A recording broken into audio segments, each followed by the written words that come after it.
अस्सलाम वालेकुम नाज़रीन, मैं हूं शाह तारिक और आप देख रहे हैं एसपी न्यूज एचडी चैनल। बहुत शुक्रिया आपने हमारी इस वीडियो को देखने के लिए वक्त निकाला। नाज़रीन कराम, लाहौर के इलाके काना के अंदर से एक बड़ी अजीबोगरीब कहानी सामने आई कि एक शख्स ने, एक बेटे ने अपनी मां, अपने जवान साला भाई, अपनी दो बहनों को अपने ही हाथों से कत्ल कर दिया है। यह वाकया बड़ा सनसनीखेज है। आज एक और घर ने पबजी गेम एक और घर तबाह कर दिया। एक और बेटे ने अपने ही घर के 4 लोगों को मौत की घाट उतार दिया। अगर आपके घर में पबजी गेम खेली जाती है, आपकी बेटा, भाई, बहन, कोई भी शख्स अगर पबजी गेम खेलता है तो आज की वीडियो को लाजमी देखे। हुआ के लाहौर के इलाका कहना के अंदर एक लड़का है जैन। जैन की उम्र भी मैक्सिमम मेरे ख्याल में मिनिमम कोई 20-22 साल होनी चाहिए। तकरीबन पिक्चर के हवाले से यही लगता है कि 20-22 साल उसकी उम्र है। वो हुआ ये कि वो गुज़श्ता कुछ अरसे से वो पबजी गेम खेलना शुरू हो चुका था। सुबह दोपहर शाम 24 घंटे पबजी ने उसका ज़हन नफ्सियाती तौर पर अपने शिकंजे के अंदर कर लिया। हम कहते हैं ना कि फलां ने फलां पर जादू कर दिया। ये गेम भी एक जादू है जो दूसरे के दिमाग को समझ लेती है। जो इसको ज्यादा खेलता है उसके दिमाग को अपने जमूर के साथ जकड़ लेती है। नाज़रीन कराम, हुआ भी इसी तरह। जैन जो है वो पबजी खेलते खेलते ज़हनी तौर पर इतना ज्यादा मुतासिर हो चुका था कि जब उसकी वालिदा आई उसे मना करने के लिए तो उसे गुस्सा आया। उसके भाई उसे मना करते, उसे गुस्सा आता। उसकी बहनें यहां तक कि उसे मना करती कि बंद करो भाई, आओ हमारे साथ बैठो, खाना खा लो, काम कर लो। नहीं, वो ज़हनी तौर पर मुकम्मल फारिग हो चुका था। पबजी गेम ने तबाह करके रख दिया है।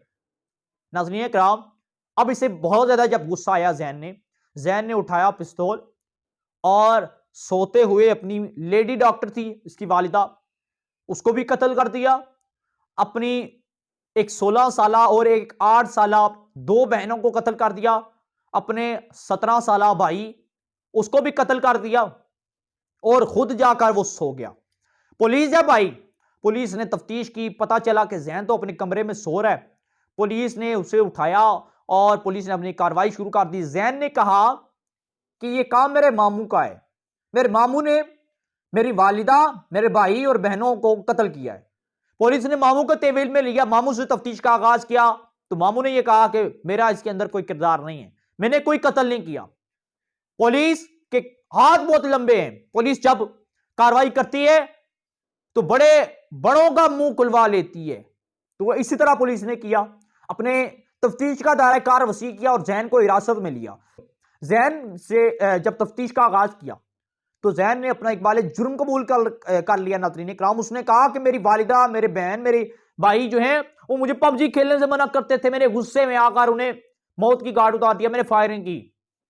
नाज़रीन कराम, ये पबजी का पहला वाकया नहीं है। पबजी ने घरों के गाड़ उजाड़ के रख दिए। इंतहा हो गई पबजी ने कर दी। बहुत से वाकयात रोनमा हुए और एक मिसाल दी जाती है कि जिसने गेम बनाई है वो खुद कोई नहीं खेलते। जिस मुल्क ने इजाद किया है वो उसके लोग नहीं खेलते इस गेम को। हमारे पाकिस्तानी इंतहा करके रख दी। टिकटॉक चाइना ने बनाई, चाइना या इंग्लैंड के अंदर गोरे इसको बहुत कम इस्तेमाल करते, ना होने के बराबर। लेकिन इंडिया और पाकिस्तान के अंदर ये टिकटॉक इंतहा इस्तेमाल की जाती है। हमारे पाकिस्तानियों ने रिकॉर्ड क्रॉस कर दिया। पबजी पाकिस्तान के अंदर सबसे खेली जाती है ज्यादा। तो मुझे बताए ना, इसका हल क्या है? हमने बसीयत एक कौम तरक्की करनी है और इन कामों के अंदर तरक्की करनी है। नाज़रीन कराम, अगर आपके बच्चे ये गेम खेलते हैं तो इनके ऊपर पाबंदी लगाएं। मैं ये रिक्वेस्ट करूंगा आपसे, मैं रिक्वेस्ट करूंगा कि इनको फ्यूचर में कुछ बनने दे। यही इसी हालत के अंदर ये ज़हनी मफलूज ना करें इन्हें। मेरी हुकूमत वक्त से अपील है, अगर आपने टिकटॉक बैन नहीं की तो कर दें। अगर की हुई है तो ऐसा खात्मा करें इसका कि इसका नामो निशान पाकिस्तान के अंदर ना हो। इसे प्ले स्टोर से आप मुकम्मल तौर पर रिमूव कर दें। नाज़रीन कराम, ये वाकया बड़ा अफसोसनाक है। उस वाकये ने पूरे इलाके को हिला कर रख दिया। सोशल मीडिया पर ये एक बड़ा इसका शोर सा सुनाई दे रहा है। मैंने सोचा आपके साथ शेयर कर दूं। नाज़रीन कराम, चैनल को लाजमी सब्सक्राइब कर लीजिएगा, बेल आइकन के नोटिफिकेशन को प्रेस कर लीजिएगा। जल्द से जल्द अल्लाह हाफ़िज़।